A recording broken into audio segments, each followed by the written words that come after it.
Hey, this is Erik with Landscape Garden Centers. I'm going to show you the root cellar. A root cellar has been around for tens of thousands of years. It is basically a storage place for plants, trees, shrubs. So over here, these are all strawberries. There's asparagus, and the cool thing about that is that these are the roots. So basically, and this is the plant.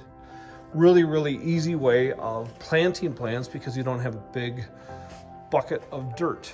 So there's lots of different things that you can actually plant in the ground right now. And this is a great way for people to get involved with gardening. This tree is probably, I'd say about 10 feet tall. And this is a locust, and this is basically, you'd be planting it into the dirt at about right where my hand is, right about here, right at the graft point. Actually, it'd be down a little bit farther in this one. There's a ton of different varieties of trees, and a lot of them they're just really simple to plant, especially when they're in the bare root state. And it's just a really simple way, and this has been going on for years.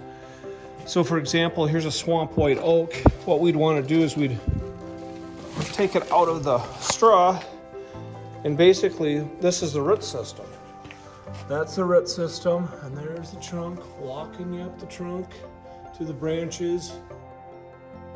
See the bud? So once you plant this into the ground, you'll give it a few weeks and it'll start to wake up with the rest of the world. But there's lots of different ways and lots of different varieties of trees that we could use in the landscape. And here's some other ones. This is kind of a cool one. The Ohio buckeye.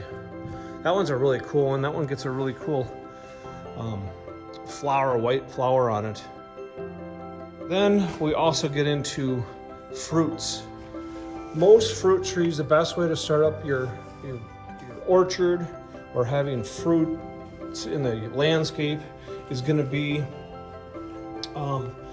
by using bare root plant material. But just within a few weeks, once we get these out and either we pot them up or we put them in the ground to grow, they will look totally different because their characteristics start to show up. But there's plums that you can start off with, lots of different Dakota plums. Some of these you're going to need one of each variety to help pollinate. There's the crab apple trees that help pollinate too. Do your research on what apples do well around here, what kind you like. Honeycrisp, I know that's a really popular one. That one does really well around here. We can grow peaches here in the Midwest and apricot. Take a look at that. These are so easy to plant and so easy to grow. These are not much, probably 6 to 8 feet tall. Now is the time to get them in the ground because they're still sleeping. Once you put them in the ground, they will start to wake up with everything else. Yeah, so this is a root cellar.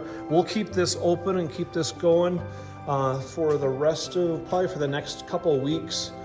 And then basically we shut it down because it gets to be too warm, and then the trees are starting to wake up and they're starting to leaf and push growth. So then that's when we need to get them potted. But it's a great way to plant a tree